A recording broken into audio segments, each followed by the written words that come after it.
Afternoon, everybody that's joined us for this Career Day session.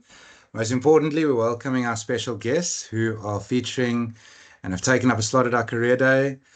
Our AGSA guest, this is the AGSA session, and it's wonderful to see you all. I'm not an academic, so a lot of the students here may not know who this guy is that's talking. I'm the head of the School of Professional Accounting. And it's lovely to, okay, I'm not seeing all the students necessarily, but it's lovely. I'm seeing some names in it that I do remember. And Kayla, I see your face there. Nice, nice. But yeah, I just want to give a warm welcome to the AGSA and also just give a bit of an advert because we have a AT that is working within our department this year who's also from the AGSA. So thank you. We're partnering nicely with the AGSA, which is lovely. Onalena. And it's great to have you on our team. And we look forward to many, many more AGSA ATs in time to come. So just quick housekeeping before I hand over to the AGSA to introduce themselves and to go forth with their presentation. The session is recorded and it will be available afterwards. But most importantly, I think is just in terms of questions that you have. AGSA team, it's up to you if you want to have some question time at the end where you ask if there's any questions, but most of you probably want to ask as we go along. If you do want to ask as we go along, post in ideally the Q&A section. You're going to see at the top there's Q&A, and then that avoids just double questions being asked. Check in the Q&A for other questions that have been asked, and then yeah, we will be answering questions in the chat as we go. So once again, warm welcome to AGSA. Lovely to have you guys with us. And yeah, students, enjoy the session with the AGSA. Over to you guys. Good afternoon. Thanks for that, Jonathan, and thanks so much for having us here. So my name is Kurt. I'll just briefly introduce my colleagues and just share with you why we are here, the objective of the session. So I'm currently the head of learning experiences, which takes care of our recruitment, our bursary program, as well as our professional development. And so, as part of the AGSA, we are called the Supreme Audit Institution. So, what that means is we are the only audit institution that public sector. And other audit institutions that does audit public sector has to obviously get permission from us to do so. But we audit government. When I mean public sector, I mean government, municipalities, state-owned entities, everything that's in within the public sector. We audit them. We are a very professional organization, a very young organization. You'll see from my colleagues here, you will see I'm probably the older face in the room. A young organization, and therefore we know that we're an organization where students can thrive. I think our average age is 34, 35. So it's a very young, vibrant organization, but we're more than just a public institution. We also like to see ourselves as culture shifters and change makers, and so therefore our graduate program is looking for somebody that is not just here for a career or a vocation, but also somebody that strives to do much more than just auditing. Somebody that wants to do work in the community, wants to make an impact and a difference to South African society. Too often people within South African circles, we stand around braais over the weekend and we complain about what's wrong. But working at the AGSA will help you to start fixing the wrongs that we highlight. So we're looking for somebody that's really looking beyond just work and a vocation and earning a salary, but really wants to make a difference in the communities we come from. Our commitment to Milpark young professionals is not just to assist you with obtaining your CA qualification, but also help you to become the complete package. And you'll see my colleague in Tabiseng will share with you some of the work that she's doing within and without outside of the organization in terms of unlocking your potential and unlocking your true what's really within you and how she can assist you through the CA journey. My colleague Sergio will speak to you about our recruitment efforts and what's the ideal candidate we're looking for, and how you can get in touch with us to sign up for not only our recruitment but also our bursary options. We've got a number of bursary options, and we're looking to diversify our bursary offerings. So Sergio will then speak to you about that. And then lastly, my colleague Tristan will speak to you about her journey as a bursary student, and her journey from being an AGSA bursar to now being an AGSA employee. And she'll speak to you around that journey. So we encourage an open conversation. We're hoping to see you light up the chats. We wanna. I see you already starting to ask questions, and I know that the team that I have with me is able to answer all of those questions you have. Yeah, so we're looking forward to the conversation, and we thank the Milpark team for inviting us here today. So once again, we want you to choose the AGSA, not just for career, not just for vocation, because that comes standard with our service offering, but it also gives you an opportunity to make a difference in the lives of general and ordinary South African citizens. Thank you, everyone, and I'll hand over to my colleagues to take it further. Thank you. Thank you so much, Curtis, and good afternoon, everyone. Hope you're all well. My name is Sergio Mangale. I am part of the graduate recruitment and bursary team at the AGSA. So we've got the most amazing job in the country, because we go around the country looking for young professionals like yourselves that are looking or aspiring chartered accountants, looking to become chartered accountants. And we basically want to offer you guys an amazing opportunity to come and join us at the AGSA, get a feel of how the AGSA is like, and basically get to know some of our colleagues. I just want to quickly run through some of the requirements in terms of the academic requirements from the AGSA point of view. So if you're looking to become a young professional with us, especially if you're pursuing the CA journey, you need at least to have CTA at a minimum, or PGDA in your particular institution. Milpark, a good example that Jonathan mentioned earlier on is Onalena Mohapi, the academic trainee that we have this year in Milpark, that's basically serving his first year of articles at Milpark. So that's also an example of how you can also join us. So you can definitely pursue academic TAs, the academic TA route, before you can continue with the rest of your journey. So that's from a CASA profession point of view. So you do need to have CTA. If you are still pursuing CTA, you also have another opportunity to apply for a bursary with the AGSA. The bursary literally covers everything. This is from tuition fees, accommodation, books, living allowances, literally everything. And the minimum requirements, we will share those with you. My colleagues will just share the brochure with you so that you at least have a view of that of those requirements. But just at a high level, you need to at least have 60% average on your marks, especially the main core modules, the 4 modules. You need to have at least 60%. What I always tell students is, remember, you're not just competing with Milpark, you competing with everyone around the country. So your marks need to be literally very good for you to be able to qualify for the bursary. We do have a couple of bursary students that are currently studying at Milpark, especially those that are on the full-time course. Those are the ones that we are funding. So if you want to be funded through the AGSA, you can definitely apply for that. Our bursary is open between August up until October, so you can definitely apply this year for funding for next year. And I see one of the questions that was asked is, do we take July? Do we have a July intake? Yes, we certainly do.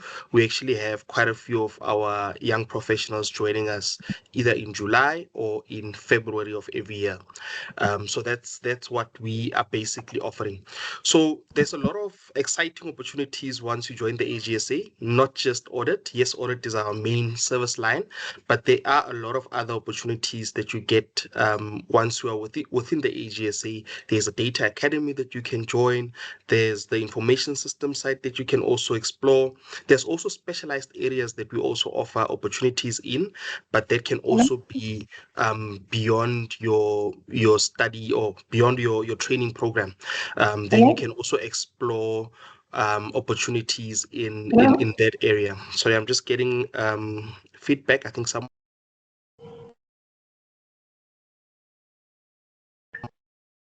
Hello. Apologies about that. Sorry, can I just mute everyone?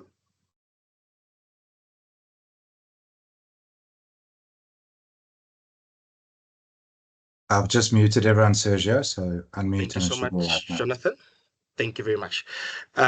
So basically, there's quite a lot of opportunities that you can pursue once you're done with your training at the AGSA, not just at the AGSA, because the idea for us as an organization, it's not for you to train and stay at the AGSA. The idea is to actually professionalize the country and professionalize the public sector. That is what we are trying to achieve. So a lot of the people that join the AGSA actually go out there and do amazing things. Some of the examples of two prominent people that I can quickly think of is the current CEO of SAICA, Ms. Patricia Stock. She did her articles at the AGSA, and another CEO, the CEO of PwC South Africa, Ms. Shirley Machaba. She also did her articles at the AGSA. So those are two examples of phenomenal people that are doing great things out there for the profession and for the country as a whole. So there are also other examples of phenomenal people in the profession that are doing things and that also run their own businesses. So it's not just limited to the public sector or just the AGSA. There's amazing opportunities that you get to explore once you're done with your articles at the AGSA, even internationally as well. We've got the UNESCO audit. Some of our colleagues are actually auditing from France as we speak. They are all the way up there in Paris. So they are auditing from that side. And there's a number of other areas and other countries that we are also auditing in. So there's also international opportunities that one can pursue, and also opportunities that you can also work for international firms as well once you're done with the AGSA. Just to also give you a bit of background, SAICA also ranked us as the Training Office of the Year in the previous Chairman's Awards. So that's speaking quite a lot to the caliber of young professionals that we are actually creating at the AGSA, or that we are producing at the AGSA. And one very good example as well, speaking of SAICA, is the next speaker I'm going to introduce you guys to is Mrs. Ntabiseng Mabuya. She also won one of the SAICA Trailblazer Awards that we had in the previous year, and she will tell you guys all about it. So please allow me to introduce Ntabiseng Mabuya to you guys. Do engage us on the chats. We will be answering all your questions. If you have any questions or anything you'd like us to demystify for you, please do ask those questions on the chat. Thank you so much, Ntabiseng. Over to you. Thank you so much, Sergio. Please confirm if you can hear me and that you can see my screen. Yes, we can. Okay. Good day, everyone. So as I've been introduced, my name is Ntabiseng Mabuya, and I'll basically be telling you about my experience at the Auditor General, and I'll also share which year I joined the Auditor General. But the one thing that I would like to highlight first is the values that AGSA carries. And the reason why I want to highlight this is because when I was working in the private sector before I came to AG, I did my articles at another private firm. And when I was working at the private firm, I felt like my values do not align with the firm that I was placed at. And when I was seconded to Auditor General, so Auditor General has a program called CWC, where we contract people from other private firms and they come work for us and help us on audits. And I was one of those people who came to AG and was working as a contract worker. And when I worked there, I felt like, I'm already part of the family. I felt the Ubuntu. because I wasn't treated as, just a trainee, who doesn't have experience. I was treated as part of the team, and my inputs were valued. And that's what I appreciated. And that's how I saw that, AG does demonstrate that we care for each other value. And in terms of building trust, it's essential because when you're working in a team, trust is important and imperative to communicate. And an example I can give you is that instead of managers hovering over you when you're working, they allow you to actually prove to them that you can deliver your work on time, regardless of whether you're working from home or your Teams is not online or anything like that. It builds that level of trust because now they're saying that we are treating you as a professional and you are an employee, a part of us. So we need to build that relationship, and that's what I really loved about AG. And in terms of doing the right thing, obviously, our mission is that we need to hold, government officials accountable for their actions, and that is what we do. Because if you find something that is not in line with, the constitution, or in line with the policies that we have to follow, then we're going to hold the ministers into account, right? We're going to hold them accountable for their actions, and also we get to sit in parliamentary discussions where our bulls get to speak about the material irregularities and the findings that we as trainees have found in the audit space. So it allows us to basically hold, like I said, government accountable. And the last value is we excel in all we do. And I think Sergio highlighted the accolades that we've achieved as an organization. And the recent one is that we were appointed as awarded the top employer, award. And that's not something that any company can just achieve. And excelling in something as an organization, it's not just only for corporate level. It's us as individuals and employees, because we are the ones that make up the organization. We are the one that make up AG. So that means that if the company is excelling, we as individuals are doing something right. So one of the things that we have achieved also was the employer of choice in the public sector. We got second place. This was 2024, which is a great accolade because in the public sector, it's really looked down upon because many people run to private sector and really disregard public sector because they feel like there's not a lot of opportunities. But we were awarded employer of choice because, like I mentioned, AG does live up to, the 4 values that we have, and excellence is one of them. And I think that this accolade really speaks to it as well. And we won second place in 2024 for the South African Graduate Employers Association, right? So this is where candidates basically nominated, the organization that they aspired to work for. And many people wanted to work for AG because of the presence that we have in the public sector and the work that we do. We are making a difference. And every single time I'm speaking to students, I like to remind them that, when we're living in our communities, in our townships, sometimes the water is brown or maybe there's potholes, and you get to be in the position of not complaining, but actually making that difference. You get to be in a position where you are going to say, listen, I need to do my job so that my gogo back home can have proper running water that is clean, that's not going to make her sick. If I travel back to Emakaya, then I need to make sure that, there's not potholes on the way and everything is running smoothly. So many candidates basically said that, they aspire to work in AG because of the difference that we make in society. And our accolades run through SAICA as well. We were recognized by the institution that we were the category winners of the Difference Makers Awards.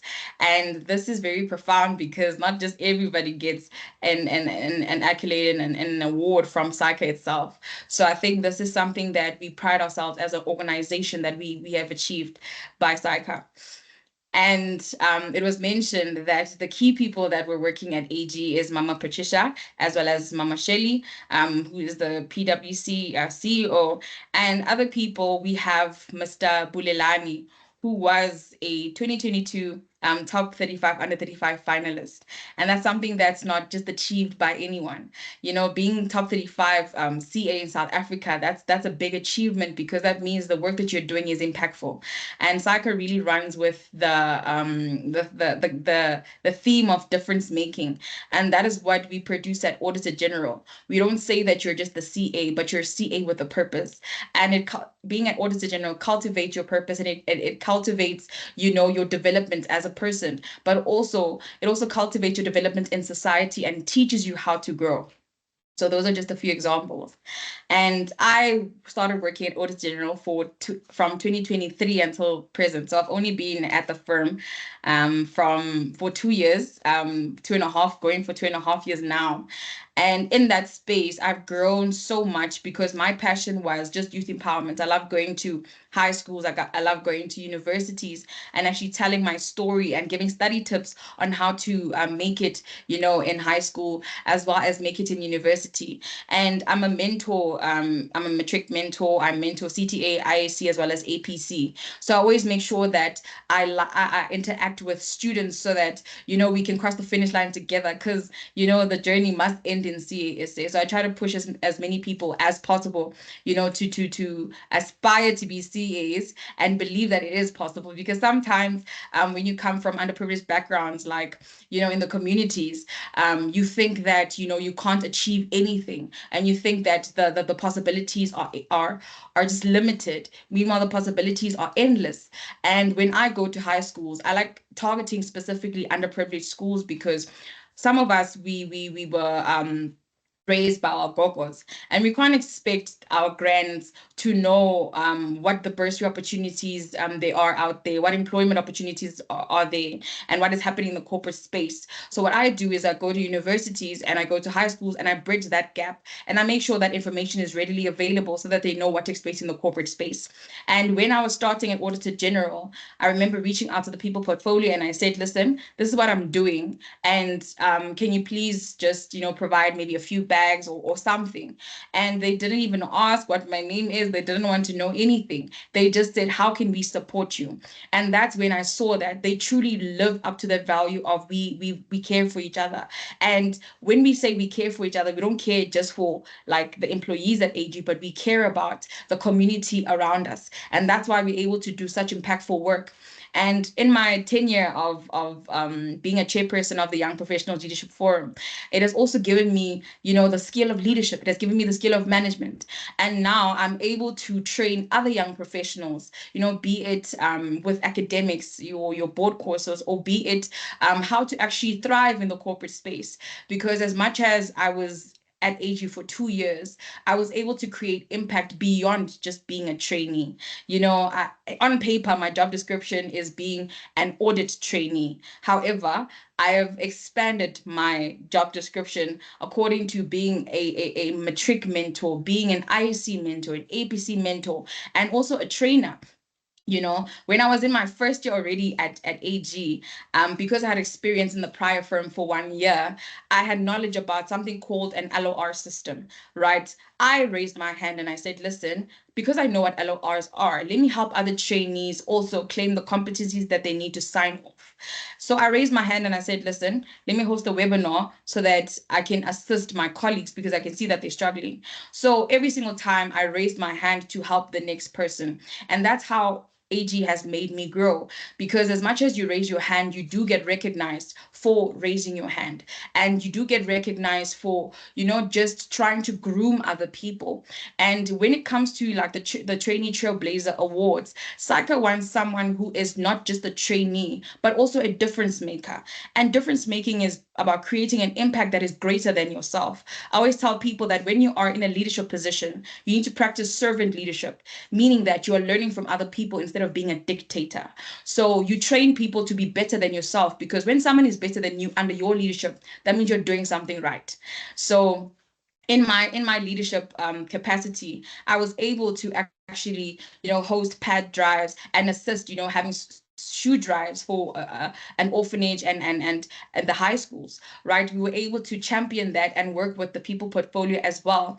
And when I was a trainee, I was also going to collaborate with SAICA because I'm a Tutuga alumni. So as a trainee, I didn't have a title, I didn't have anything, I wasn't a CA yet, but I realized that I still need to make a purpose.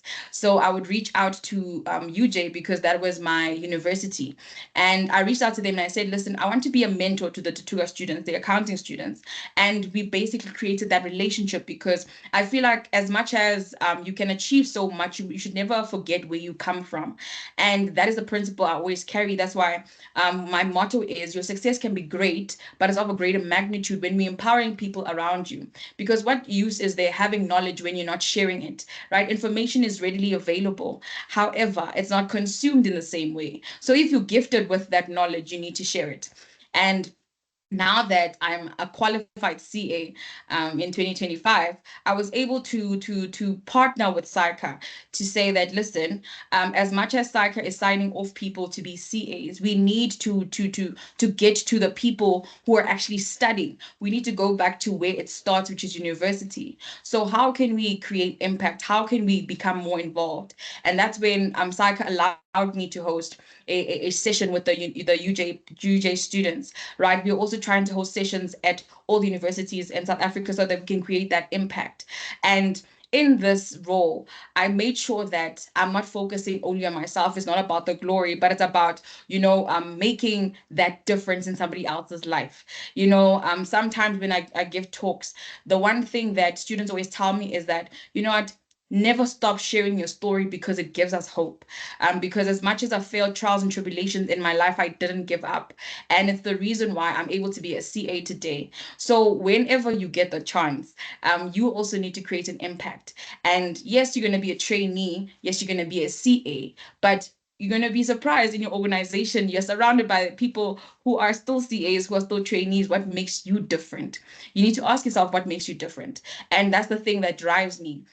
So presently, I can say that I've spoken to just over 6,000 matriculants alone, and it's by the help of Auditor General, because they're always supporting me. I'm able to host winter schools, for people in Forslaw, for people in Springs, Ebony, and it's work that we don't only do as an organization, but it's because we believe in the future leaders of the country.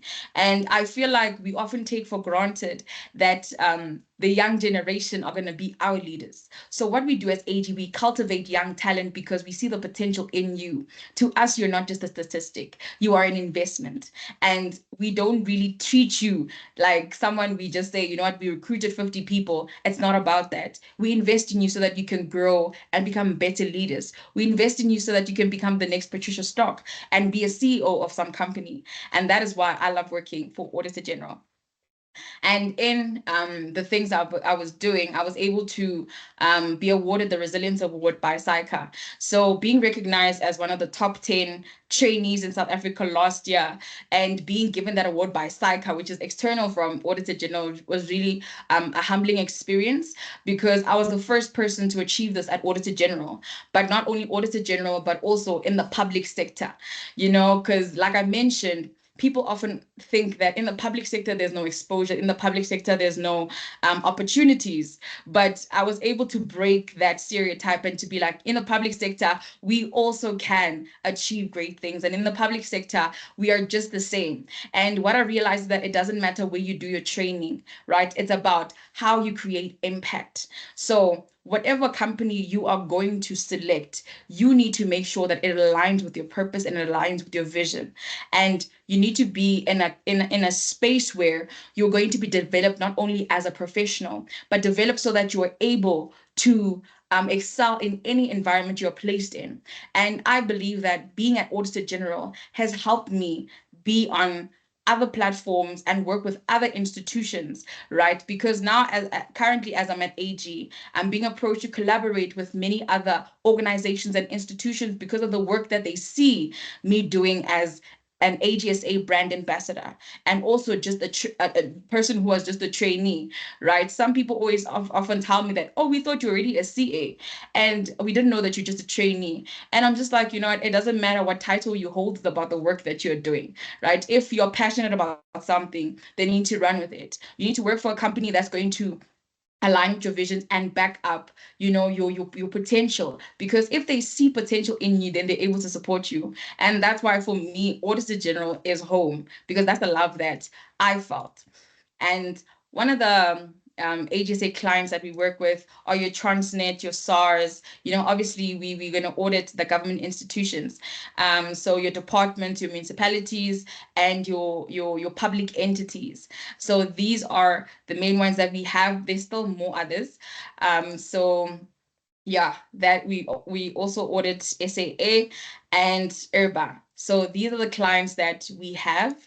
And one of the perks that we have is hybrid working model, right? You do come to the office and you work at the client, but sometimes you are allowed to work from home depending on the arrangement you have with your manager. And we have competitive salaries. So I can confidently say that we are one of the top paying employers rather, in the auditing space. So you don't have to worry about that. I know many people often look for money. So you'll be sorted when you come to us. And we have employee wellness program, right? So I think many people often underestimate how important it is to balance mental health and your work, right? Because in order to do your work properly, you need to be in a good emotional state. And having a professional that's going to guide you in whatever challenge you're facing as a trainee or as an employee is very important. I'm an advocate for therapy because it has helped me so much in everything I was dealing with as a professional, because work does get hectic when you're working overtime or when you're trying to balance work and school, because you're going to be a student, right, with writing board exams, and also balancing your life as well. That's what this program is there to help you with. They basically help you navigate your journey and making sure that you are emotionally sane. And we have mentorship programs. So one of the programs we have is the Navigator program. So in your first year, you're going to be assigned to a senior that is going to guide you throughout your training contract. So whenever you need assistance, then mentorship is always there. And you can also approach someone like your bull, right? My business unit leader is basically the one that is, I think yes, how can I describe it? The big boss in my business unit. So as much as I was a trainee, I went up to her and said, listen, you are a woman who is a powerhouse and I see the work that you do. Can you please be my mentor? And she didn't even hesitate and said, listen, I'm open to this mentorship. And that is the culture that we have at AG. And we also have international opportunities, and we covered that. So many people often want to, go to different, like the UK and all of that. We do have such opportunities. We're not limited. And then we have a bursary program, which Tristan is going to cover. And professional development. I think I did cover this because you're not limited to be just a trainee. You can also get secondment to other areas and other departments. But I think in sharing my story on how I developed as a professional, I think that is a true testament to the professional development segment. And exam support. I think that trainees or rather CTA candidates often underestimate the exam support that a training office can give, right? So whenever you're choosing a firm, always make sure that they're going to support your studies, meaning that you need to ask about leave days. When you're writing your board exams, do they give you leave days to study? Do they give you that opportunity to, to catch up when you have assessments in between? What do they want you to do, right? Because at AG, we have something called study leave. And when you're doing IAC or you're writing APC, you're going to get 20 study leaves, right? But during your assessments, you can also take vacation leave. Because I remember when I was writing APC, I used my 20 days in November. So I told my manager that I'm stopping to work on the 31st of October. That was the last day I stopped audit work, and I said goodbye. I'm going into hiding and I'm going to study. They didn't complain because they knew it was that time.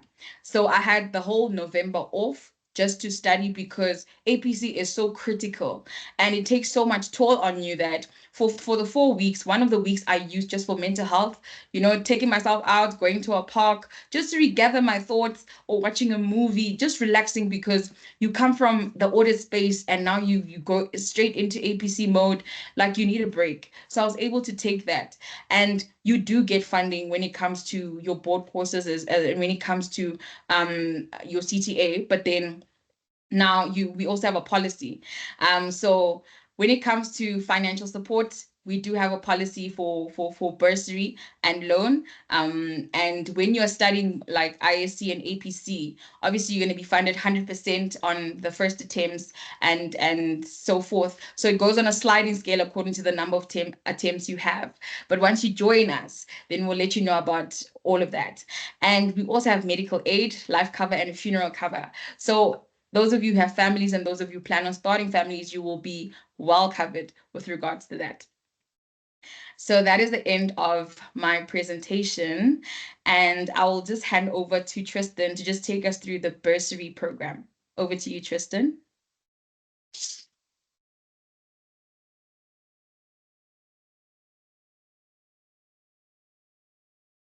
Good afternoon, everyone. Can you just confirm if you can hear me? Yes, we can hear you. Okay, so my name is Tristan Bocht. I am a second-year trainee at the Auditor General of South Africa, and I was previously an AGSA bursary holder. So to backtrack and just tell you a little bit about my story. In high school, I didn't know what I wanted to study, and I decided on accounting quite late in my high school career. And this obviously limited my funding opportunities, but still, I tried and I applied for as many bursaries as I possibly could, but I was unsuccessful. And on the day that I received my matric results, my friend's dad worked at the Auditor General, and he came up to me and he explained to me what the AG is and what they do, and he encouraged me to apply for a bursary. And until this point, I had no idea who the Auditor General was and what it was that they do, so it was never on my radar. So I applied thinking I've gotten so many no's until this point. What's one more? What's the worst that could happen? I applied and fortunately I was successful. And if I can sum up my experience as an AGSA bursary holder, I can say that I was genuinely cared for. They upheld their side of the deal and all they expected was the same of me. My fees were always paid on time, and as a varsity student, it's a great relief to know that you don't have to worry about anything except focusing on your studies and doing the best that you possibly can. So, to take you into some of the technical details of the bursary, yearly I received a textbook allowance, which covered my textbooks and my stationery needs. So, that was also something I didn't have to worry about. The AGSA also pays for your accommodation as a bursary holder, and they provide a monthly allowance for any needs that you might have during the month. And when I started studying, my parents weren't ready for me to leave the nest yet, and they preferred for me to stay home while I was studying. And when my application was approved, it was a request from my side that I stay at home while I'm studying. And when I asked this of them, the only thing that they asked me in return was, is my house a conducive environment for me to study? And when I confirmed that was something that they were willing to accommodate for me. And it's something that I'm very grateful for. Living at home, I also received the benefit of getting a monthly allowance despite living at home, and it was a great relief on my side and on both my parents' side as well. I would say the lady who dealt with my bursary, her name is Jabu, and she to this day refers to me as her daughter.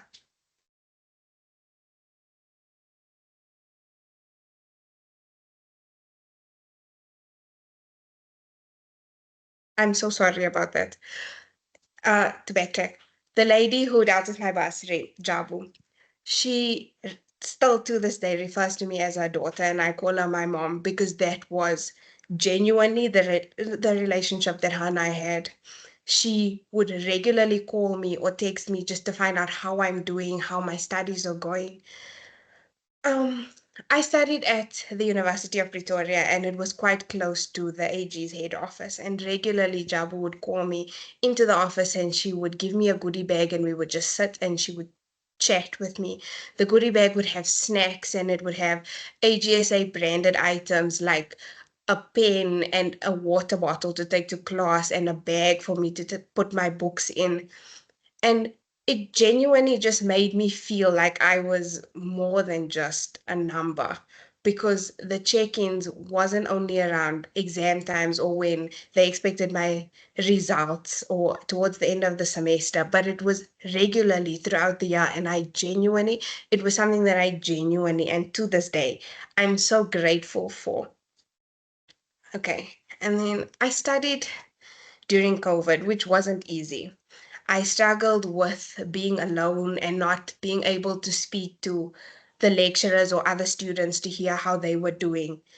And at the end of my third year, I passed and I obtained my undergrad degree. But unfortunately, I didn't make it into CTA. And I remember it being a very stressful time for me because I thought I was going to lose my bursary because I didn't uphold my side of the deal.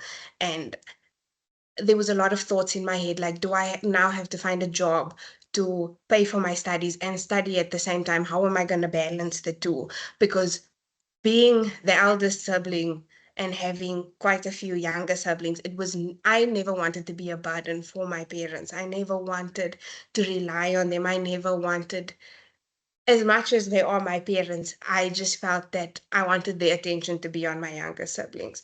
And I remember it being a very stressful time for me. And I called Jabu and I asked for a meeting to basically describe my situation, explain to her what had happened, how I got to this point. And I explained to her that when I spoke to the varsity, they basically explained to me that even though I didn't get into CTA, I can do a bridging course for the year. And if I pass the bridging course, I still make it into CTA and then I continue my journey as normal. And I explained this to her and I received nothing but support during the conversation. And they constantly reiterated and reassured me that I'm on a journey and it is a journey that they're going to support me on until I become a CASA. And so the bridging course was fully funded in the way that my undergraduate was as well. I still received my monthly allowance. My fees were still paid 100%. I still received my textbooks. Nothing had changed. It was the exact same. And I think that is something that I'm also just as grateful for. And so I passed my bridging course and I moved on to CTA. And the support that I had, it's the only reason where I am today. And I passed CTA well. And today I am a second year trainee at the AG and I am thriving. And I'm experiencing all of the benefits that Ntabiseng took you through. Now being a trainee, I still experience the we care for one another value that she explained to you guys earlier. You feel like you are a part of a family. And I thought it was something that I would only experience as a student because now once you get into the working environment, it's everyone for themselves. You are grown now and you have to take care of yourself, but that's never been my experience. I genuinely to this day still feel so cared for. I still feel so welcome. And from my side, I would highly encourage you to apply for the bursary. You genuinely will not regret it. Thank you. That's all from me.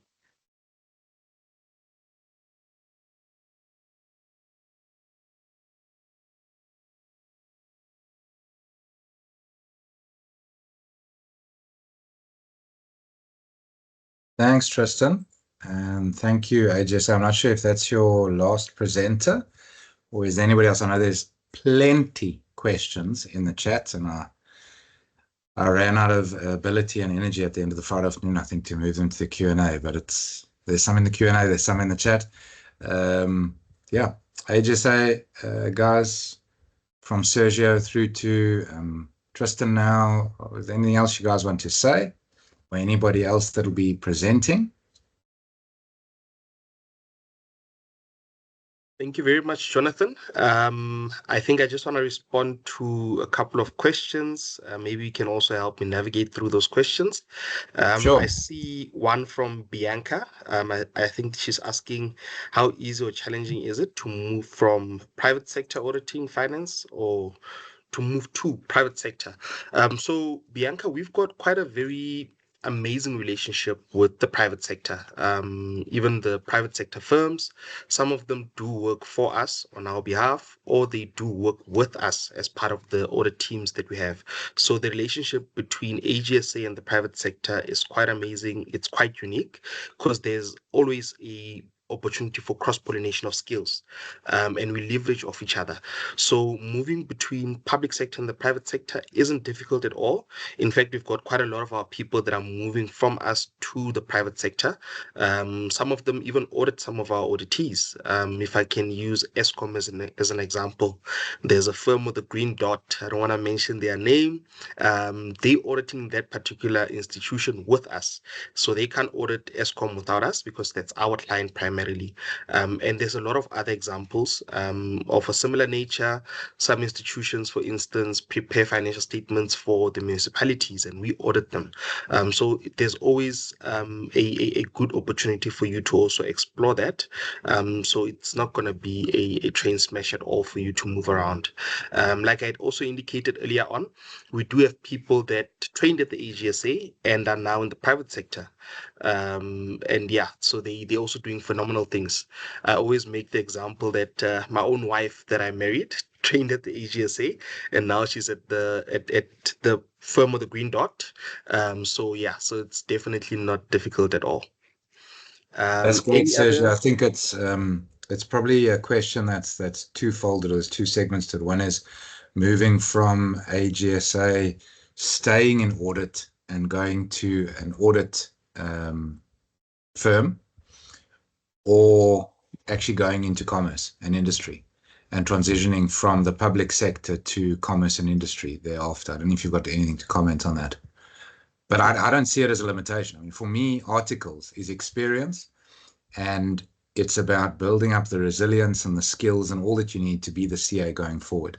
And you can do that in the public sector, private sector. And my experience and colleagues I've worked with, friends I still have transitioned both ways in their careers. 100%, Jonathan. And in fact, what you're mentioning, doing your articles is actually quite a character building process. And it's something that I would definitely recommend for everyone, because that's where you really get to understand how business works.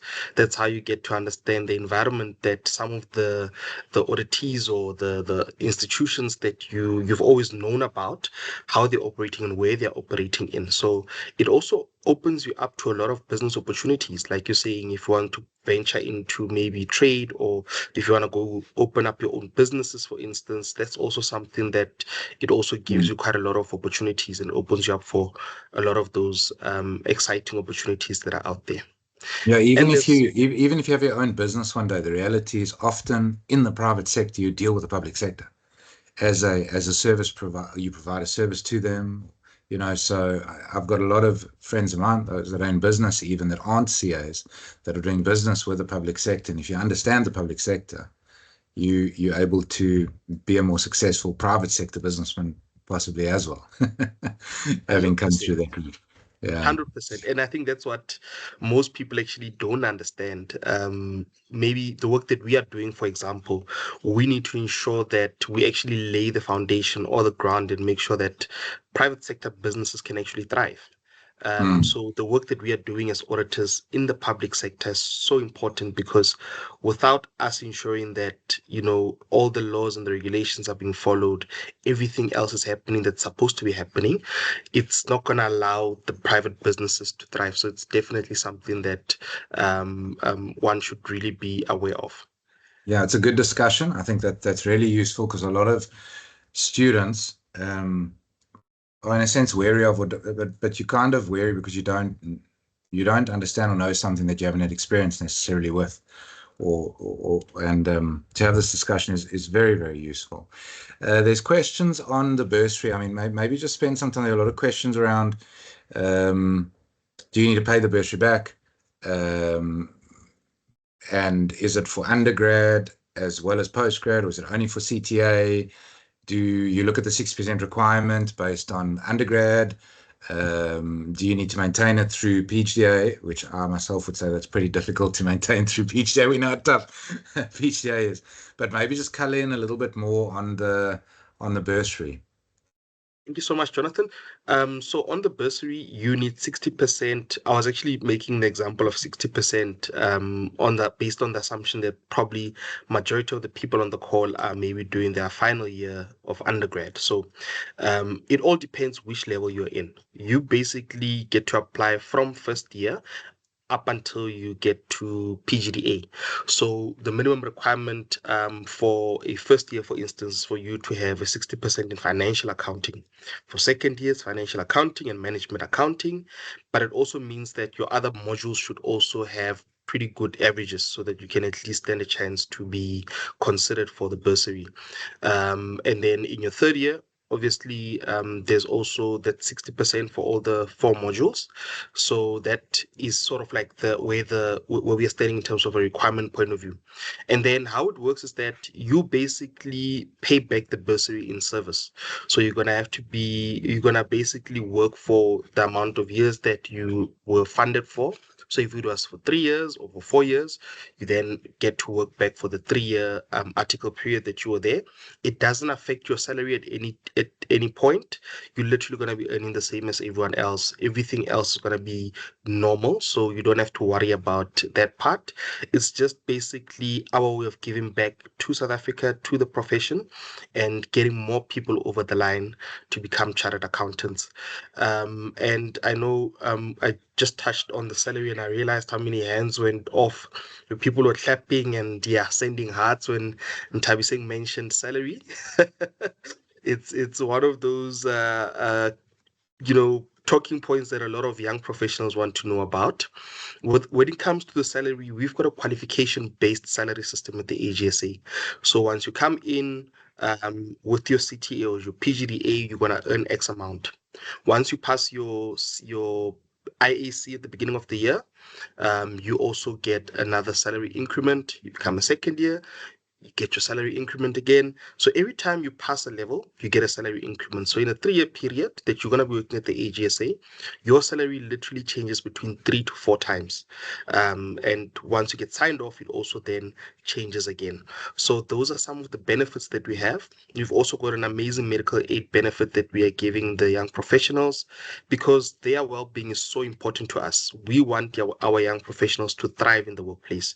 We don't want them to worry about other things. We know that for some of them, it's going to be a massive transition between being a student and becoming a young professional. So we also make sure that we also support them with their transition as well.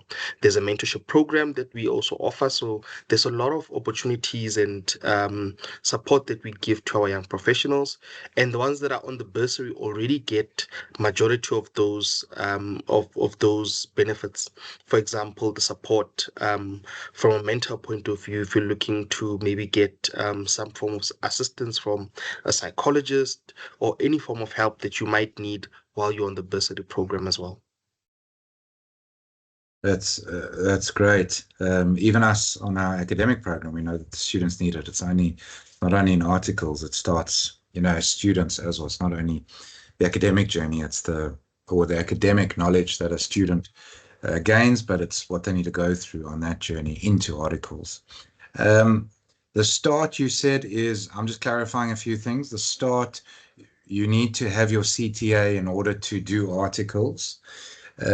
We also have a lot of students, and maybe there's some in the audience here, who have already completed their articles, but they haven't yet got their CTA. They haven't done board 1, 2, etc. So, and I saw in the chat, there's also no age requirement necessarily. So if you have, where somebody's already done their articles and they want to do work for the Auditor General, then you're open to those applications as well? Or is that maybe not through this format, but other vacancies that you guys advertise? So we actually do have opportunities for those kind of students. So they can also email us their CVs as well as the academic transcripts to graduate recruitment at agsa.co.za so that we can at least consider their applications. So there's quite a few opportunities that we can actually offer them. On the audit senior side, there's always a need for people that can get the job done. Someone that has already completed their articles, they understand how it works, so they get the job done much quicker. So it's more efficient Yes, for us. yes, yes, yes. So yeah, so we really appreciate those. And I'm also seeing quite a lot of students asking about whether they need to have CTA before they can apply. No, you don't need to have CTA before you can apply. You can literally apply at any point in your studies. So you can literally apply now so that we can get to know you now, and we then place Okay. you in the right place that you would like to go to. And then just also to mention on the bursaries. Yes, they are opening in August. I do note that Mopark does have a mid-year academic program, but remember, with the bursary, it's actually for next year. So if you apply now, we're gonna help you with your funding for the following year, so it shouldn't be a problem. We will then be able to deal with those ones that are in mid-year. In fact, we've got a couple of people that are on the mid-year academic program that are studying at Mopark that are being funded by us. So it's not something that students Okay. should ideally worry about. So it's something we've done Yeah. before. There's two things I'm thinking of. There's the one I actually thought there are students really studying with us that are with the AGSA, because you're not prescriptive in terms of where they must do their CTA and now when they're doing the articles with you. So I know we've got a few students that have already come through us, current students and those that have obtained their Mopark PGA that are connected with you and on their journey to doing the articles with you. Say, for example, I'm in a situation where I've started the mid-year intake now with us, and I'm going to complete in June next year, then would you be open to considering that for funding for the next year? Yes, certainly. We do consider those kind of students as well. So they can definitely submit their applications so that we can start looking at their academic transcripts. But obviously the applications for the bursary hasn't opened yet. It's only going to open in August, so we'll definitely be considering those ones as well. Yeah. Okay, great. Yeah. Another question I think was just on the one student asked, are they only going to, is it true that AG auditors only specialize in GARP, MCS, and public sector accounting framework rather than IFRS? I don't know, have you guys touched? I don't think I heard you guys touch on that. We actually have quite a lot of IFRS clients. If you think of SARS, for instance, if you think of SAA, for instance, we also have the PIC, the Public Investment Corporation, the biggest investment corporation in Africa. They're doing IFRS. So there's quite a number of IFRS clients. And just to also clarify, GRAP and IFRS are very similar. The only difference here is that GRAP was sort of like written for public sector use. So it's definitely it's got a lot of similarities to IFRS. It's also an accrual accounting system, for instance. So there's a lot of exposure to different accounting frameworks once you come and join the AGSA. But a lot of the people are always worried whether we expect them to know this, and it's not the case. We actually train you and we help you understand the different financial frameworks, and we actually spend quite a lot of time in terms of training you in the beginning of the year. So we spend about 2 months of the first 2 months when you join us, just training you and helping you to get used to the environment and preparing you for the work, the work environment. Sorry. Yeah, no, that's great to hear, and I'm glad you said that. I mean, the reality is as well, SACS Competency Frameworks in the future is heading to include more public sector, and next year's IAC will include 5 or so marks. That's what it is at the Yes. moment on public sector. So we all are, in a sense, even as academics and academic units with our students grappling with those changes, which are good and positive. Yeah. A quick one, which are also, as we're expanding the School of Professional Accounting, we're also looking to other professional bodies, and there's CIMA, there's ACCA, even SAICA in itself has the AGSA. Are there opportunities, I saw that question come through a few times, for other professional bodies working at the AGSA? Yes. Thank you so much for that question, Jonathan. Yes, we definitely do have opportunities for other professional bodies.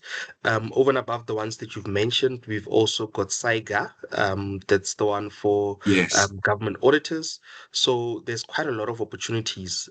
Yes, the biggest program that we are currently running is the SAICA CA stream program, because that's where we sort of like, training the most young professionals in. But obviously, there's always other opportunities like the AGA. But the reality with AGA is that it is a very limited program that we are running at the moment. It's based on business need. There's a number of factors that we are looking at, and it's also quite competitive, because one thing that most students forget is that there's a lot of people that have accounting degrees out there, and if you think of someone who has PGDA, there's not a lot of those. So you really want to set yourself apart and get your PGDA before you go and start working, so that you can at least, make sure that you secure your future, and then we can give you all the opportunities. No, that's great. Okay, I'm glad we chatted about that. But it also talks to our continued relationship as we go forward as Mill Park with Auditor General. We look forward to that. It's wonderful having Onlena with us, and so many of your trainees as well that are studying with us. And yeah, I just was wondering, because there's a few questions still coming through in the chat, and we're coming to a close now. So maybe, Sergio, if you and your team can maybe just check the chat and see if there's any others that you want to quickly answer before you drop off. But otherwise, am I right in saying that if anybody does have questions, like do you fund part-time students, salary, Vanessa asking about salary and that day. How do you apply for AGSA articles? I mean, there's so many nuanced questions that there can be, and even further questions that come from what we've been discussing here, Sergio. So should they just email graduaterecruitment@agsa.co.za? Yes, please. Thank you so much for that, Jonathan. They can definitely email us, and they can follow us on the social media pages. We're on LinkedIn, we're on Instagram. Make sure on Instagram you also follow the recruitment specific page that has more content that the students would like to actually follow and just basically get informed on. There's everything literally on our Instagram page, all the links to our brochures, to our vacation work applications, our, training contract applications, all the information is there. So the students can definitely get in touch with us from there. And from us, we just want to say thank you so much, Jonathan, Hanley, and Amanda, for inviting us over to come and engage your wonderful students. We always get phenomenal students coming from this amazing institution. We're seeing all the good work that you're doing. One of our previous employees, in fact, he achieved something remarkable. Mbusi Ndlovu. I know Mbusi well. Yes, he used to work Yes, at the I know. AGSA, and he also went to the Green Dot Company. And He now he's at outdated our people. SAICA. Now he's at Yes. SAICA, yes. So he did his articles at the AGSA, and he's doing phenomenal stuff. And it's Yes. literally an amazing success story to tell. And I hope the young professionals that are on the call can also then rewrite their own stories and their own journeys, and they can come and join the AGSA and achieve greater things. Thank you so Wonderful. much. Thanks so much, Sergio. And that also just thank you to our PGA students who joined, our bridging students, PGA students. Some have just written their exams. Well done on being finished and waiting for results. Some are kind of midway through their studies. We've got bridging students who are going into the exams, and we've even got BCom students with us. So to everybody who joined, thank you, and thank you especially to the AGSA. And we look forward. So a student asked, will there be more sessions in the second? So yes, we have career days often, and there will be, but there'll also be a recording of this that'll be uploaded. So thank you, AGSA. Email graduaterecruitment@agsa.co.za if there's any other questions. And thank you again to Sergio, yourself, and your team. Great. Have a good day. Thank you so much. Have a good one. Bye. Bye.